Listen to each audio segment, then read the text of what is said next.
السلام علیکم ورحمۃ اللہ وبرکاتہ۔ میں ہوں قاری احمد علی مہروی اور آپ دیکھ رہے ہیں میرا یوٹیوب چینل آسان تعلیم قرآن۔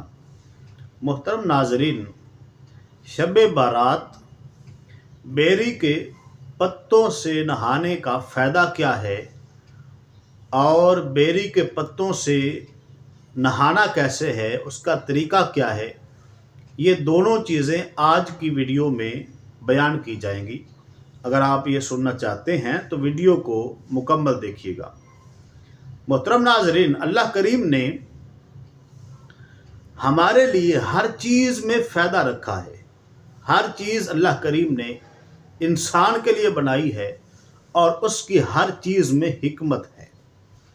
بیری کے پتوں سے نہانے کے بہت فائدے ہیں، اور یہ بات یاد رکھیں، شب بارات بیری کے پتوں سے نہانا یہ فرض واجب نہیں ہے۔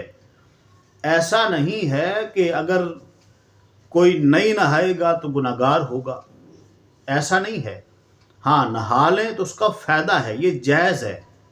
یہ بزرگوں کے عمل ہیں، ان کی زندگی کے تجربات ہیں۔ تو کتاب کا نام ہے اسلامی زندگی۔ اس میں لکھا ہے، جو شخص شب برات بیری کے پتوں سے غسل کر لیتا ہے وہ پورا سال جادو کے اثر سے محفوظ رہتا ہے، اور اس پر اگر پہلے جادو ہے تو اس کا اثر بھی ختم ہو جائے گا۔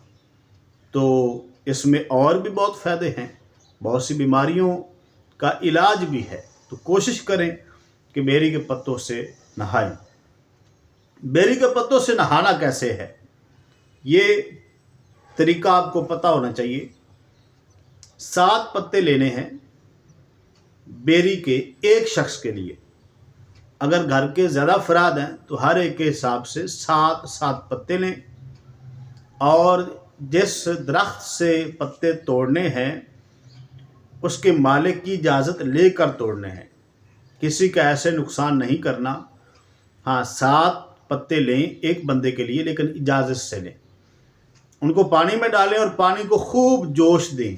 جب خوب پانی جوش میں آ جائے تو پھر کیا کرنا ہے، پتے نکال دینے ہیں اور پانی کو ٹھنڈا کرنا ہے۔ جب پانی نہانے کے قابل ہو جائے تو اس سے غسل کر لیں، اس سے نہا لیں۔ تو انشاءاللہ تعالی اس سے آپ کو فائدہ یہ حاصل ہوگا کہ پورا سال اگر کوئی آپ پر جادو وغیرہ کی کوشش کرتا ہے، آپ کو جادو کے ذریعے نقصان پہنچانے کی کوشش کرتا ہے، تنگ کرنے کی کوشش کرتا ہے، تو آپ ان کے شر سے محفوظ ہو جائیں گے۔ اگر آپ پر پہلے جادو ہے تو انشاءاللہ تعالی وہ اس عمل سے ختم ہو جائے گا۔ آپ کو ویڈیو کیسی لگی ہے آپ نے کمنٹ باکس میں بتانا ہے، اور آگے بھی اس کو اچھی نیت کے ساتھ شیئر کر دیں۔ اللہ کریم آپ کا حامی و ناصر۔ والسلام علیکم ورحمۃ اللہ وبرکاتہ۔